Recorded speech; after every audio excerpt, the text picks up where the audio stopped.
Forbes 2020 billionaires list was released in March. It showed Jeff Bezos as the richest person in the world with a net worth of 113 billion. The same list showed Elon Musk with a paltry 24.6 billion, making him the 31st richest person. Mackenzie Scott is listed as the 21st richest person, 10 spots above Elon. That's a flex right there. I'm sure Jeff has at least once said, Elon Musk, eh? I'm so rich, my ex-wife is richer than he is. Well, not anymore, buddy. Elon Musk is nipping at Jeff Bezos's heels. He's now the second richest person in the world. So that billionaires list I was talking about came out in March 2020.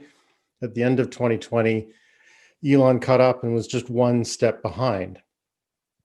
This shows that they're both, obviously very powerful and capable leaders, but it also, I think, touches on some of the competition that's going on between these two men. And that's what I want to look at today. In the last episode, I looked at some of the potential competition between Apple and Tesla, particularly surrounding the Apple car or the notion of an Apple car. Today, I want to look at the competition that is currently going on between Jeff and Elon, and also some possible competition or areas of competition that might come up in the near future. My name is Tim Hampton, and this is Lead Like Elon.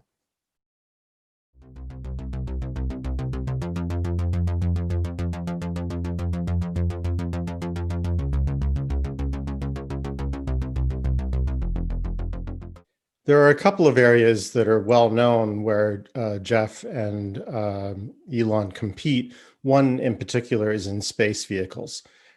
Jeff Bezos has his company called Blue Origin, and Elon Musk has SpaceX.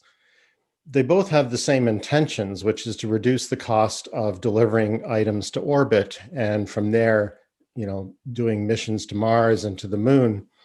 But it's fair to say that Elon Musk is much further ahead with the SpaceX venture than Jeff Bezos is with Blue Origin.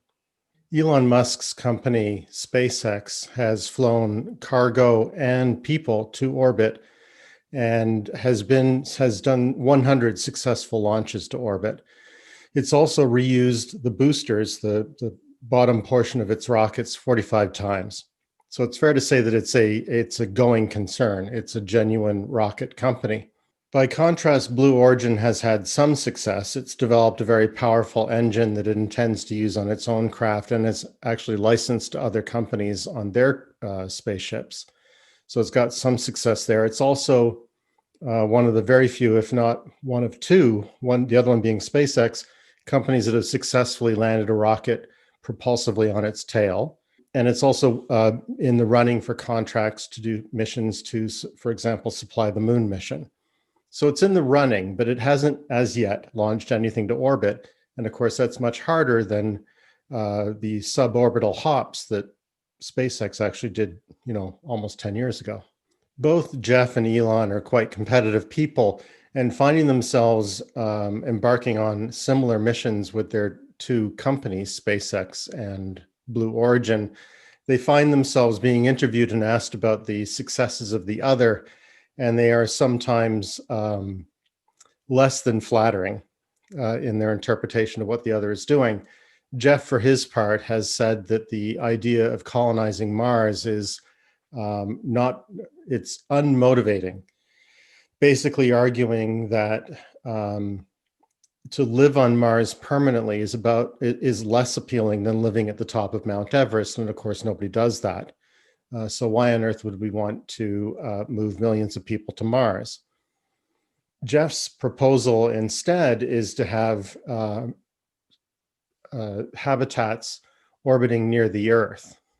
So there are models we've seen in science fiction, like from Arthur C. Clarke and Space 2001, where if you have a ring-like structure that's big enough, you can put a spin on it and you can actually create artificial gravity within that ring. And so you can have a home away from home where you have sufficient gravity to keep people functioning properly and avoid bone loss and the like. But I think, and Of course, Elon is derisive about that approach, arguing that it makes about as much sense as trying to build a country in the middle of the ocean.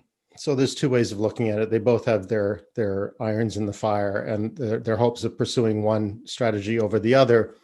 But you can see the two men getting a little testy with one another. Exacerbating some of the rivalry between Jeff and Elon are a couple of legal actions that have taken place. Back in 2013, SpaceX sought exclusive use of Pad 39A at the Kennedy Space Center. Pad 39A is an interesting bit of hardware, not only for its capability, but also for its history. It's where the Apollo launches were done, including the launch to the Apollo 11, the first launch of people to the moon. And it's also where the space shuttle was launched from. So it's a storied location. And it's also because of those launches, it has the specifications to handle quite a powerful rocket. And Elon's company, SpaceX, won the right to use that. And that was protested by Jeff Bezos and Blue Origin. But in the end, they lost that. There's also been a patent legal issue between the two men.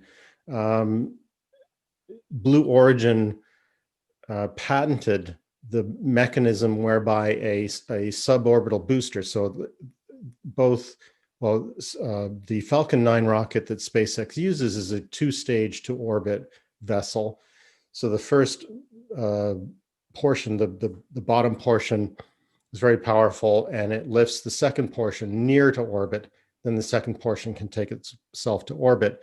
And then the first portion tries to reverse and go home, but depending on how heavy the payload was, it may find that it doesn't have enough fuel to actually return and come home. And instead it has to land on a barge somewhere in the ocean. We've seen these pictures of SpaceX boosters landing on barges. Well, this is a mechanism and an approach that Blue Origin patented. And because it was central to SpaceX's plan, they had to issue a legal challenge. And their challenge was based on the fact that this mission profile has been seen in academic papers as recently as 1998. And even in fiction, they have an old movie that the Russians put together that showed a rocket landing on a ship. So nothing new under the sun. They argued that they shouldn't be in a position where they're cap in hand going to Blue Origin asking if they can use this approach and if they can license it. And they prevailed in court. So that couldn't have felt good for Jeff either. So you can see the friction going on between the two men. And so it's interesting to look at where they compete and speculate on whether there's some rivalry that underpins that competition as opposed to direct self-interest or attempting to make more money from the company. The first realm, the next realm where the two men compete is in orbital internet access. So again, this is something where Elon Musk has come much further because he has access to a working launch vehicle. He's put roughly 1,000, I think it's 950 Starlink satellites into orbit already. And it is possible, if you have the equipment, to do a beta test and attach to the network through a network of satellites above. They're not geosynchronous, so you have to have a system that flits from one satellite to the other, but because they're relatively close to the Earth, you have low latency, which is the delay from when the signal comes from your antenna to the satellite. So it's a really good system. And once they got, a few thousand more satellites up there, it's going to blanket the Earth. And except in dense urbanized areas, it should be a very competitive internet access method, internet service provider. And in fact, there are some regions of the Earth where it was just prohibitive to have internet access, planes, ships, isolated islands. So this, or even farms, if you're in a very rural area, and this is one of the justifications of the system, they're going to be deploying it in rural America. That's how one of the justifications for the license from the FCC. So anyway, Elon Musk and his company Starlink, that's what the brand of this, it's a venture, I believe, within SpaceX, but nevertheless, it's very likely to be spun off at some point. So it's got its own branding. It's called Starlink. They're much further ahead. They have the hardware. They have the equipment. They've designed the equipment for ground use. They've got satellites flying. They've got people testing it. It's in existence, and presumably will become something that can be commercially used or residentially used very soon. So Jeff, it's hard to assess whether he just simply saw it as a good opportunity or if it was something that he's copying from Elon Musk. But he has what's called a Kuiper project, Kuiper, which is going to do something extremely similar, which is going to blanket the Earth with many satellites. So there's another area where the two men are competing. It'll be interesting to see. It's good for the consumer because presumably with two entities operating in space in a very similar way, it should drive down prices. The third way that Jeff is encroaching on Elon's existing business is with electric vehicles. This is in two ways. The first is that it's been recently announced that the $440 million stake that Amazon has in a company called Rivian being a competing electric vehicle company that produces SUVs and pickups, but they haven't sold, they are pre-selling their electric privately owned vehicles. But they've also got this relationship with Amazon. Amazon has staked $440 million in the company, and they've contracted with Rivian to make 100,000 Amazon delivery vehicles, electric delivery vehicles. So personally, I think this is wonderful because it seems like a really good fit. A lot of delivery traffic is stop and go, and stop and go really lends itself to electric vehicles. It's lower wear and tear on the vehicle. Each stop and each go, you're using electricity and then you're putting it back into the battery. I mean, not perfectly, but it's actually better mileage than you would get on the highway.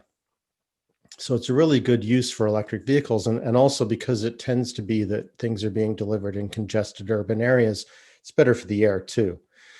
So I'm very happy that Amazon's doing this. And it's interesting that Tesla left this white space available. They've gone from roadster to sedan to SUV to smaller sedan to smaller SUV, all the way to a Tesla Semi, like a tractor trailer unit. They haven't started building them yet, but they promised this Semi. It's on the product roadmap, whereas a delivery van is not. And it seems like a weird omission for Tesla to make, that they would leapfrog right over the delivery van market. Delivery vans typically only do 50 miles a day. They're rarely laden to the point of their gross vehicle weight rating. And so the batteries, the extra weight of the batteries is not necessarily a big concern. So it's confusing to me that Tesla has left this flank open, and now Amazon is coming in and building 100,000 electric vehicles in that form factor, the delivery vehicle. The next area that Jeff has plunged investment into is robotaxis. So Amazon just bought a company called Zoox, Zoox, for $1.2 billion. So it's a sizable investment even for Amazon. Zoox makes a pretty nifty looking robotaxi. It looks like a small train car. And what that means is it's easy to get in and out of because the roof height is fairly high. When you get in, you sit either fore or aft, so facing forward or facing backward, and there's an aisle in between. And the windows are on the sides. And so what this means is, because you're not able to see out the front or out the back, it is a train, like the experience is like being on a train. You're not necessarily thinking, oh, watch out for that pedestrian or watch out for that traffic. You're just sitting and relaxing and enjoying the ride, which is, I think, is an interesting way of addressing some of the nervousness that will come, that I will experience as a passenger in a robotaxi, even knowing intellectually it's better at driving than I am. if I was sitting in the passenger seat of a Model 3 that was robotaxiing, I would be like, what? Did it notice the traffic? Did it notice the stop sign? I would be constantly on high alert. So I think this is a really good form factor. And I think also it may really allow for accessibility in a way that a car, the way it's designed, cannot. It's really hard, I would imagine, to get a wheelchair into a Model 3. Well nigh impossible, I should think. So that, I think, is going to be a bit of an Achilles heel for repositioning the existing fleet of Tesla vehicles as robo-taxis. They're just not easy to get in and out of. So this is a really interesting angle of attack from Amazon as well. It's an interesting situation where Amazon has maybe not seen farther ahead, but has seen ahead and thought to itself, okay, well, if Tesla has sewn up the private car ownership of EVs, what's coming after that? Why don't we go there rather than trying to compete with Tesla head to head? And it's interesting to me that Tesla has left that white space open for Amazon to attack.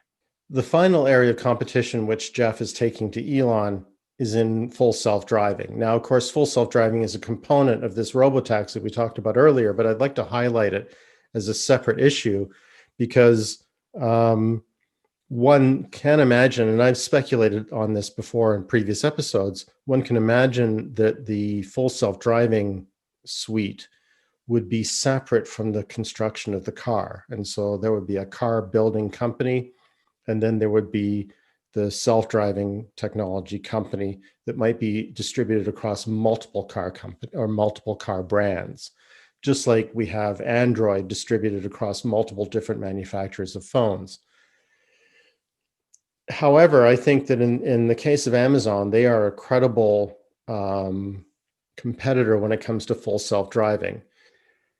Amazon is a robotics company. It bought Kiva Systems, the supplier of the robots that Amazon uses in its warehouses to automatically distribute goods and collect goods. And so it has experience with autonomous vehicles. That's what these robots are. They have sensors, they have automatic guidance. So this gives them some experience with the issues, albeit in a much more controlled environment, but at least the beginning of some experience with what it would take to run robotaxis out in city streets. They also, Amazon is a leader in artificial intelligence. You can imagine that has a lot of applicable applications to Amazon's core business, which is figuring out who's going to want what, who will respond best when presented with a given product online, who will pay the most, what's the easiest way to route the delivery traffic, what order should we load the vans in. This is the kind of stuff, the pattern recognition stuff that machine learning or artificial intelligence is really good at. Furthermore, artificial intelligence is a component built into Amazon Web Services. So it's something they're already really into. And it seems to me that they are well positioned to be a realistic competitor with Tesla over full self-driving. And Tesla may find itself competing with Amazon in the future for licensing opportunities to go into other companies' vehicles. There are many who have speculated that Tesla will have a monopoly on full self-driving technology. This is one of the reasons why Tesla's stock has taken such a huge leap recently. Tesla's testing full self-driving out in the wild now. But I think that there's so much money to be made licensing this technology to the many car makers out there. I've speculated that Apple could get into that space, and certainly I think it's possible that Amazon could as well. So this is another threat from Amazon, from Jeff to Elon, in this case, in Tesla. So the examples I've listed so far of competition between Jeff and Elon are really about Jeff nipping at the heels of Elon in areas where Elon has already achieved some degree of success. EVs, autonomous vehicles, space launches, space internet. So the question now is, can the tables be turned, and can Elon start new services or increase services that might threaten not necessarily the existence of businesses within Amazon, but maybe the margins. In the next part of my Jeff versus Elon video, I'm going to look at how Elon can take the fight to Jeff. I hope you'll join me there. Thank you.